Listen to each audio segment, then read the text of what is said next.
Football বিশ্বকাপের group পর্বের শেষ ম্যাচটি সবসময় একসাথে শুরু হয়। এটা এখন আমরা লিগগুলোতেও দেখি, শেষ ম্যাচটি সবসময় একসাথে হয়, একই সময় শুরু হয়। তো এটা বিশ্বকাপ এটা কবে থেকে শুরু হলো বা কেন শুরু হলো? এর পেছনের গল্পটা বেশ ডিসগ্রেসফুল। সো বিশ্বকাপের আর বাকি ৩১ দিন, আজকে আমরা সেই ডিসগ্রেসফুল গল্পটিতে চলে যাব। এটা ১৯৮২ বিশ্বকাপের অস্ট্রিয়া বনাম জার্মান একটা ম্যাচের কাহিনী। তো তার পেছনের কিছু স্টোরি জানা দরকার। এই বিশ্বকাপে জার্মানি বেশ ফেভারিট ছিল।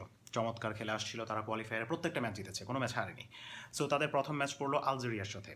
তখন পর্যন্ত আলজেরিয়া বা আফ্রিকান কোনো টিম ইউরোপিয়ান কোনো সাইডকে কখনো হারাতে পারেনি। তো আলজেরিয়া তো বেশ দুর্বল একটা দল, জার্মানি বেশ শক্তিশালী, জার্মান প্লেয়াররা বেশ দম্ভ ভরেই কথাবার্তা বলছিলেন। জার্মান কোচ তো বলেছিলেন যে আলজেরিয়াকে না হারাতে পারলে পরের ট্রেনে আমাদের জার্মানি চলে যাওয়া উচিত। আর এক জার্মান প্লেয়ার বলেছিলেন, আমরা আমাদের সপ্তম গোলটা আমাদের ওয়াইফদের জন্য উৎসর্গ করব, আর অষ্টম গোলটা আমরা আমাদের কুকুরদের জন্য উৎসর্গ করব।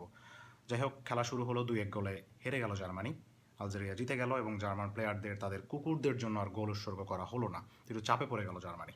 তো গ্রুপ পর্বের শেষ দিকে চলে এলো, আলজেরিয়ার ম্যাচ শেষ এবং এর পর দিন জার্মানি এবং অস্ট্রিয়ার ম্যাচ শুরু হলো। এটা গ্রুপ পর্বের শেষ ম্যাচ, ততক্ষণে আলজেরিয়ার ম্যাচ শেষ, ওদের ম্যাচ একদিন আগে হয়ে গেছে।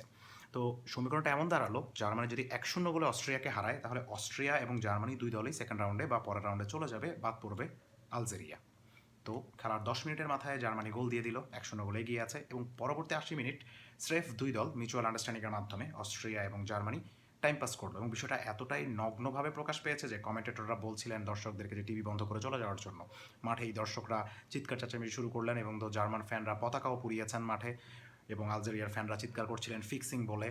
বাট কে শুনে কার কথা, 80 মিনিট জাস্ট এদিক এদিক পাস খোলা হলো, লক্ষ্যে কোনো শ্যুট নেই, কিছু নেই। ম্যাচটা এভাবে শেষ হয়ে গেল, এবং পরবর্তীতে হোটেল রুমে যাওয়ার পর প্লেয়ারদেরকে ডিমো ছোড়া হলো। লোথার ম্যাথিউস পরে বলেছিলেন যে এটা ম্যাটার করে না, আমরা পরের রাউন্ডে গিয়েছি, এটাই ম্যাটার করে। যাই হোক, এর পরবর্তী বিশ্বকাপ থেকে অর্থাৎ 1986 থেকে গ্রুপ পর্বে শেষ ম্যাচটা একসাথে হওয়া শুরু হলো, যাতে এই ধরনের আর কোনো কাহিনী রিপিট না হয়।